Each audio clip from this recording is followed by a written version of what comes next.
Ассалаумағалейкум. Ел президентінің үкімет басшысын қабылдап есеп алатыны бар. Бүгін де сөйтті. Бақытжан Сағынтаевты Ақордаға шақыртып, үкіметтің 10 айдан бері тындырған тіршілігінің нәтижелеріне тоқталды. Сонымен қазақ экономикасының қазіргі ахуалы нешік? Сөзбен іс алшақ емес пе? Бүгінгі басы тақырып осы. Студияға экономикалық сарапшы Қайырбек Арыстанбековті шақырдық. Біз тікелей эфирдеміз, ой қосқыңыз келсе, хабарласыңыз. Қайырлы кеш. Қайырлы кеш. Премьер-министр президентке соңғы 10 айдағы әлеуметтік экономикалық көрсеткіштерді баяндады. Айтуынша, оң өзгеріс бар. Сіз енді ешкімге жалтақтамайтын тәуелсіз экономистсіз. Айтыңызшы, Сағынтаев айтқан сандармен, көрсеткішпен келісесіз бе? Жалпы келісеміз. Сағынтаев айтқан сандармен осы биылғы жылдың 10 айында экономикалық өсу қарқыны 4%-дің төңірегінде болды. Бұл рас. Бұл өте жақсы көрсеткіш, жақсы бастама деуге де болады. Өйткені соңғы 4-5 жылда Қазақстан экономикалық траектория бойынша кішкене экономикалық даму емес, кішкене кедергілер болды. Экономикалық құлдырау деген кезеңдер де болды. Әрине, оның бас себебі бәріміз білеміз, ең басты экспортта деген тауарларымыздың бағалары түсіп кетті. Соған байланысты және тағы да себептерге байланысты бізде экономикалық төмендеу кезеңі болды. Содан кейін мінекей экономикалық өрлеу кезеңіні басталған іспеттес. Сондықтан біз премьер-министрдің айтқан сандармен келісеміз, бірақ кейбір әрине айтатын ойлар бар. Ішкі жалпы өссе, бұл қандай көрсеткіштер бойынша, қандай салалар арқылы бұған қол жетіп отыр? Статистика комитетінің директоры бар. Бұл жөнінде және ұлттық экономика министрлігінің ақпараттар бар. Бізде мына басты экономика индикатор, мына 6 сала бар, ірі-ірі. Ең бірінші өнеркәсіп 8%-ға өсіп отыр. Екінші ірі сала бұл сауда. Сауда 3%-ға өсіп отыр. Одан кейін байланыс, бұл да 3%-ға өсіп отыр. Сосын ауыл шаруашылығы 1,9-ға өсті. 1,9 ауыл шаруашылығы өсіп отыр. Тағы сол сияқты міне осындай ірі алпауыт, былай айтқан ірі 6 сала бар. Бұл салалар өссе, қалғандар ұсақ салалар ол маңызды емес. Өйткені экономикалық ішкі жалпы оның драйвері үлес салмағы өте үлкен, осы 6 сала болып табылады. Демек, осы 6 сала қалай өсті, соған байланысты экономикалық өсу қарқыны айқындалып отырады. Ал ел экономикасында ірі кәсіпорындар осы ішкі жалпының өсуіне үлкен үлес қосты деп жатыр ғой? Әлбетте. Жаңағы айтып кеттім, үкіметтің 4%-ық өсімі бұл үлкен жетістік, бірақ осы салада бір астары бар. Қандай? Ресми министрлік лауазымдар айтпайтын, біз енді сарапшылар ретінде осыны айтуға мәжбүрміз. Бөлісіңіз.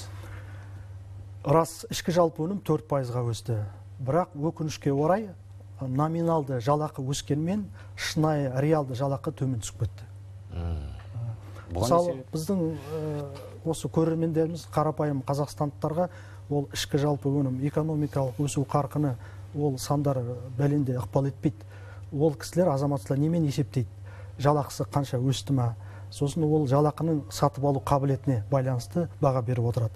Осы тұрғыдан қарасақ, былай айтқанда экономикалық өсудің әлеуметтік факторына, әлеуметтік индикаторларына зейін салсақ, бұл салада төмендеу байқалып отыр. Демек, мысалы, биылғы жылдың 9 айында шынайы жалақы реалды 4,2%-ға төмендеп кетті.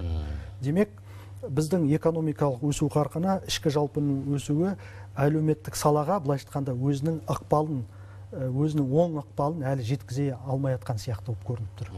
Әйтпесе, егер әлемдік тренд бар, корреляция, егер дүние жүзінде кез келген елде, мысалы дамыған елдерде экономика өсу неғұрлым өссе, соғұрлым жалақының шынайы жалақыда өсіп отырады. Ал өкінішке орай бізде бір қайшы пайда болды. Қайшы деген жаңа бір басы басқа жаққа кетті, жалпы ішкі өнім, ал жалақы төмендеп кетті. Мінекей. Осы тұста меніңше бұл келесі үкіметтің келесі кезеңде айналысатын үлкен міндеттердің бірі деп санаймыз. Жақсы, сіз эфирдің барысында бір қызық мәліметтер айтып едіңіз. Бірнеше кәсіпорын осы ішкі жалпының өсуіне үлес қосты деп. Қанша кәсіпорын дедіңіз? Біздің деректер бойынша мына біздің 4%-ық экономикалық өсуді Қазақстанның шамамен 95-100 кәсіпорны қамтамасыз етті. Мәссаған, қалған кәсіпорындар қайда? Ал ресми статистикада бізде 190-200 мың өнеркәсіп тіркелген. Демек, біздің ішкі жалпы өнімді өсуді қамтамасыз еткен бүкіл тіркелген кәсіпорындардың 0,01% ғана. Міне жаңағы біз айттық қой, жалақы неге төмендеп кетті. Демек экономикалық өсу жаңа ірі алпауыт кәсіпорындар, трансұлттық компаниялар немесе өнеркәсіп банктік біз нелер бар ғой, алпауыт топтар. Солардың өсуі 4% экономикалық өсуді қамтамасыз етті. Ал қалған 99% кәсіпорындар әлде болса тұрақты даму траекториясына әлі түскен жоқ. Біз енді көріп отырмыз, сөзбен іс алшақ түсіп жатады. Жалпы қазақ экономикасында ахуал қалай қазір? Бәрі тұрақты дегенмен мұқият назарда ұстайтын бір нәзік, бәлкім бір осал салалар бар ма? Әлбетте бар. Бірінші, әрине бұл бізде мынау өңдеу өнеркәсібінің даму қарқыны әлі ойдағыдай болмай жатыр.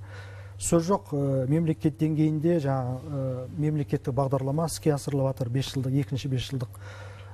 Дегенмен оның күтілген нәтижелері, қол жеткізген индикаторлары әлі де ойдағыдай болмай жатыр, өкінішке орай. Сондықтан осы салада тиісті шаралар қабылдау керек. Екінші біздің осал жағымыз инвестиция.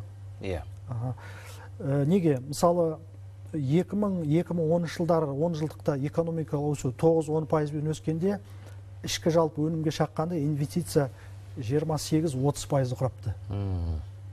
Үлес салмағын есептегенде. Ал қазір 18%-ға түсіп кетті. Бірақ үкіметтің есебі бойынша инвестиция өсіп жатыр. Бірақ қай деңгейде өсіп жатыр? Жаңа 18%-ның төңірегінде өсу бар. Премьер-министр айтты ғой, негізгі өсім ел экономикасына тартылған жаңа инвестициялардың арқасында деп. Осы жерде бір сұрақ туындайды. Инвестиция жақсы ғой, бірақ қарызға батып қалмаймыз ба? Өте орынды сұрақ. Мына біз макроэкономикалық индикатор бар, төлем балансы деген. Соның ішінде 4 есепшоттар, агрегаттық есепшот дейді, былай айтқанда. Сол есепшоттар оң сальды болса, экономикалық дамуы, сосын инвестиция қажет, ақша жеткілікті болады екен.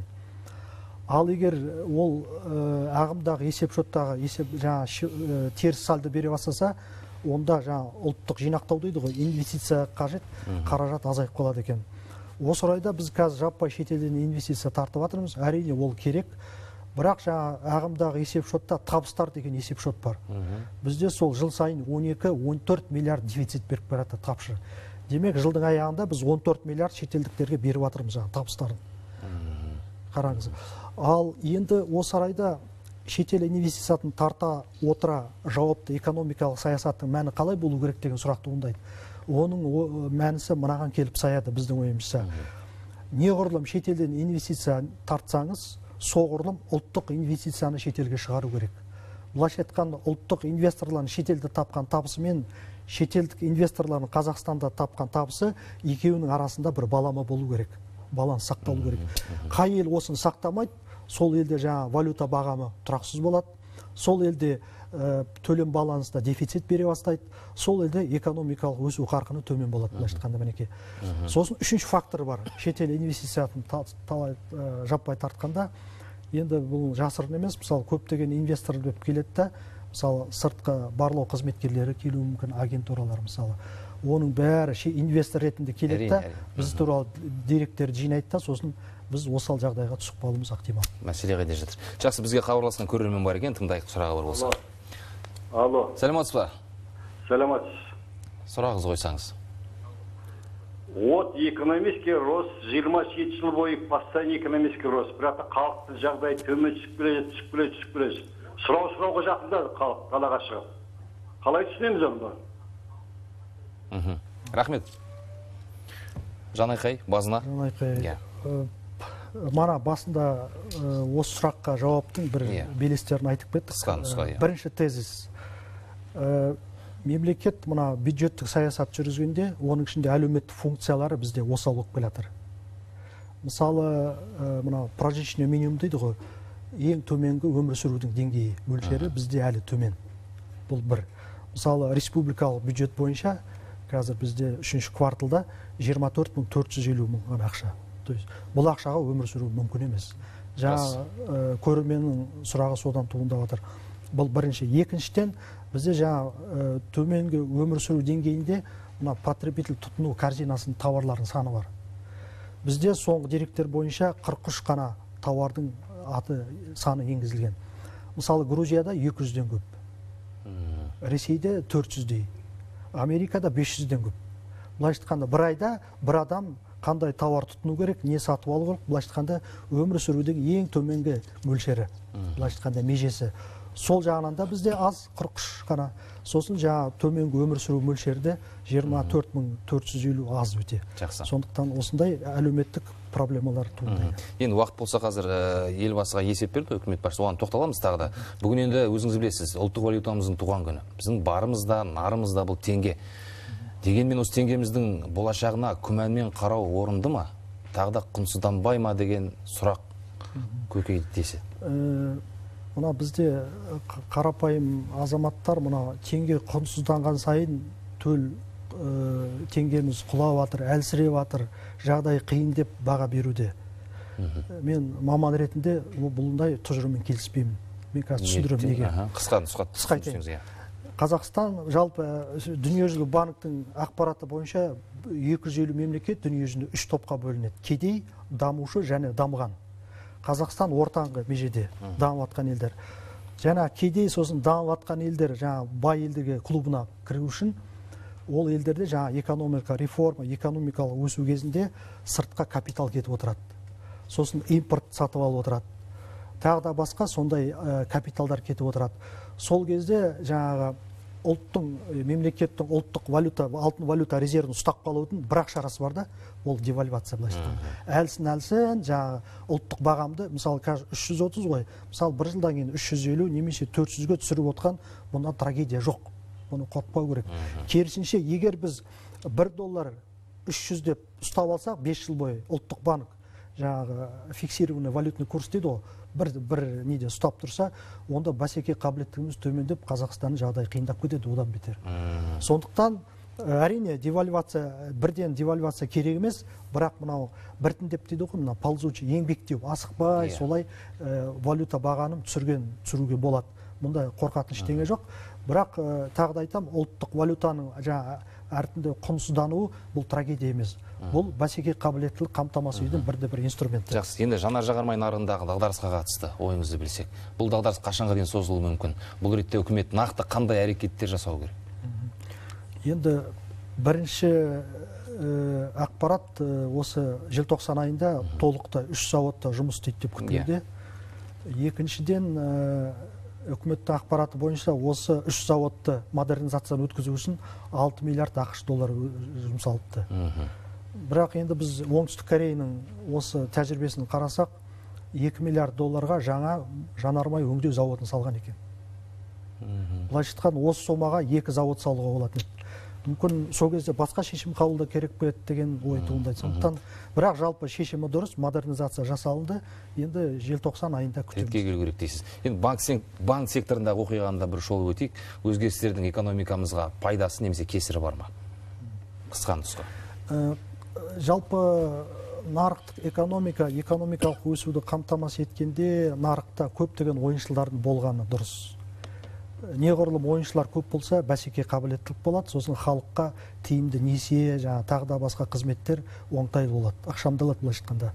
Ал егер бізде банктер бірігіп монополиялық банктер қалыптасса, бұл әрине шағын орта деңгейде банктерді тұншықтырып отырады. Былайша айтқанда бәсекенің былайша айтқанда деңгейі төмендейді. Жақсы, соңғы сауалым болсын. Қарашаның қақ ортасына келдік. Жыл аяқталып қалды. Үкімет 12 айды қалай қорытындылауы мүмкін? Жоғары, орташа немесе төмен? Менімше экономикалық даму тұрғысынан орташа, ал әлеуметтік жағынан төмен болуы ықтимал. Жақсы, студиямызға тікелей эфирге келгеніңізге рахмет.